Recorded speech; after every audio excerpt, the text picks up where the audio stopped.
Hi friends, బయట ఎండలు ఎంత వేడెక్కిపోతున్నాయో అంతకంటే బగబగమంటున్నాయి దేశంలో రాజకీయాలు. ఈ సందర్భంగా కనిపించే మహాసభలోని రోడ్ షోల్లో కనిపించే జనాలును నిజంగా ఆ పార్టీ అభిమానులు కాదని మనకి తెలుసు. వాళ్ళల్లో చాలా మంది డబ్బులిచ్చి రప్పించుకుంటున్న కూలీలే కదూ. అలా పొలిటికల్ పార్టీ మీటింగులకి జనాలను పోగు చేసే ఏజెంట్ పొలిటికల్ పాండుతో గ్రౌండ్ లెవెల్ రిపోర్టు తెలుసుకుందారి. హాయ్ పాండు గారు, నమస్కారం అండి. మీ దగ్గరికి మా స్టాఫ్ రిపోర్టర్ రజనీ గారు పంపించారు. ఓకే ఓకే అనుకున్నా వాడు పంపిస్తాడని. వాడికి అవసరమైతే ఎవరినైనా పంపిస్తాడు వాడు. ఇంకా డిస్కషన్ స్టార్ట్ చేద్దామండి. చేద్దాం కానీ చేసే ముందు ఒక్క విషయం పాప, మీ రజనీ గారు నవ్వినట్టు నువ్వు కూడా ఎప్పుడు పడితే అప్పుడు అర్థం పర్థం లేకుండా ఆ ఎక్కిల నవ్వులు నవ్వద్దే. మనం సరదాగా ఎవ్రీ మూమెంట్ ని ఎంజాయ్ చేస్తూ ఓ కొత్త లవర్స్ లాగా అలా అలా అలా మాట్లాడుకుంటూ వెళ్ళిపోదామా? ఓకేనా? ఓకే అండి, 1 minute.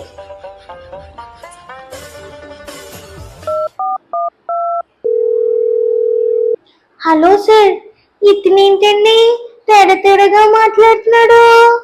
ఎలాగో ఒకలాగా మేనేజ్ చేయి క్యూటీ, వాటితోటి చాలా పని ఉంది. Okay sir.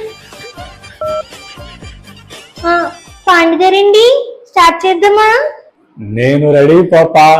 మరి అలాగైతే మైకు చట్టుకు పెట్టేసుకోండి. ఈ మైకులు ఆన్లో ఉన్నాయా? లేదు, ప్రెస్ చేయండి, ఆన్ అవుతుంది. నువ్వు దీన్ని ఆన్ చేయక ముందే హార్ట్ఫుల్ గా నీకు మాట చెప్పాలి పాప. చెప్పండి. నువ్వు నిజంగానే కసక్కలాగును. నువ్వు గాని హీరోయిన్ గా ఎంట్రీ ఇచ్చావే అనుకో, టాలీవుడ్ షేక్ అయిపోద్ది, దున్నేస్తావు. నేను చెప్పాలనుకుని చెప్పేశా, ఇక నీ ఇష్టం. ఇప్పుడు ఆన్ చేసుకో, చెప్పిక. ఈ రోజు మీటింగ్ కి మీ ద్వారా ఎంతమందిని తీసుకొచ్చారేటి? మోడీ గురించి మీరు గాని వాళ్ళు గాని ఏమనుకుంటున్నారో కొంచెం చెప్పండి పాండు గారు. వాళ్ళ గురించి మా వాళ్ళు ప్రత్యేక అనుకునేది ఏముంటది పాప, బయట పనులు లేక ఖాళీగా ఉండటం ఎందుకని 4 డబ్బులు ఇస్తే దేనికో దానికి ఉపయోగపడతాయని వస్తారే తప్ప లేకపోతే ఎందుకు వస్తారు పాప? పొట్టకూటి కోసం మాత్రమే వస్తారు, కానీ ఏ పార్టీ మీటింగ్ అయితే వచ్చారో వాళ్ళకి ఓటేరన్నమాట. ఏంటి పాప అంత అమాయకంగా మాట్లాడుతున్నావు? చెప్పాగా, బయట పనులు లేకనే డబ్బుల కోసం అలా వచ్చి కూర్చుంటున్నారంతే. వేల మందిని మీటింగులకి తీసుకెళ్లే మీకు పెద్ద పెద్ద నాయకుల్ని దగ్గరగా చూసినప్పుడు ఏమనిపిస్తుంది పాండు గారు?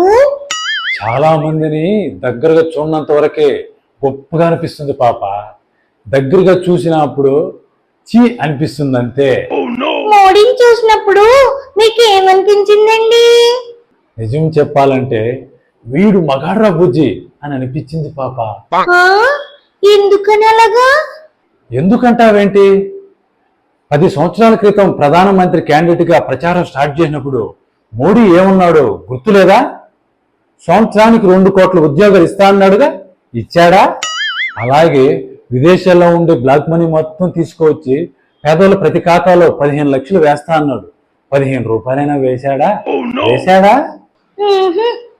అంతేగాక ఏ ప్రధాని పర్యటించినంతగా మహారాజులాగా భోగ భాగ్యాలతో ప్రపంచం అంతా తిరిగొచ్చి ఇప్పటి వరకు ఏం సాధించాడో ఇప్పటికైనా చెప్పాడా? అది లేదాయే. సడన్ గా డిమానిటైజేషన్ అని చెప్పి బడాబాబుల బ్లాక్ మనీని వైట్ మనీగా మార్చడంలో ఉపయోగపడడం తప్ప దేశంలో మధ్యతరగతి వాళ్ళని కొన్ని నెలలుగా కుడిపాడా లేదా? కుడిపాడు. వద్దులే పాప, నీ నోటి నుండి అలాంటి బూతులు వద్దులే. అంతేకాక కోవిడ్ టైంలో సరైన ట్రాన్స్పోర్ట్ ఏర్పాటు చేయకపోవడం వల్ల వేలాది మంది ప్రజలు చచ్చిపోయారు. అయినా కూడా దున్నపోత మీద వర్షం పడ్డట్టు ఈ మహానుభావుల్లో ఎటువంటి స్పందన లేదు. ఆ మధ్య మణిపూర్లో ఆడవాళ్ళని బట్టలిప్పి ఊరేగించి ఆ తర్వాత రేప్ చేసినా కూడా ఒక్కసారైనా నోరుపాడా? మీరు చెప్పేవన్నీ కరెక్టే. మరి ఇన్ని తప్పులు చేసిన ఆయన్ని ఆడు మగాడ్రా బుజ్జి అని అంటున్నారేటి? జోక్ కాదు పాప, నిజంగానే ఆడు మగాడ్ర బుజ్జనే అంటున్నా. ఎందుకో తెలుసా? ఇన్ని చేసి కూడా మళ్ళీ మీటింగులకు వచ్చి మతాల మధ్య రెచ్చగొట్టే ప్రసంగాలు చేస్తూ ఇంత ధైర్యంగా మాట్లాడుతున్నాడంటే ఆడు మగాడ్ర బుజ్జి అనటం తప్ప? ఇలా మాట్లాడే లీడర్ల మైండ్ సెట్ ఎలా ఉంటుందో చెప్పాలా పాప? చెప్పండి. ఇండియాలో ఉన్న ఓటర్లంతా ఎర్రిపులని బిచ్చగాళ్ళకు పడేనట్టు 4 డబ్బులు అలా పడేస్తేనో, ఎమోషన్స్ని ఇలా రెచ్చగొడితేనో ఏమీ ఆలోచించకుండా గొర్రెల్లా తలుపుకుంటూ తమకే ఓట్లేస్తామని వీళ్ళ నమ్మకం. ఇక వీళ్ళ నమ్మకాన్ని నిలబెడతారో లేక గంగలో కలుపుతారో ఓటర్లే ఆలోచించుకోవాలి.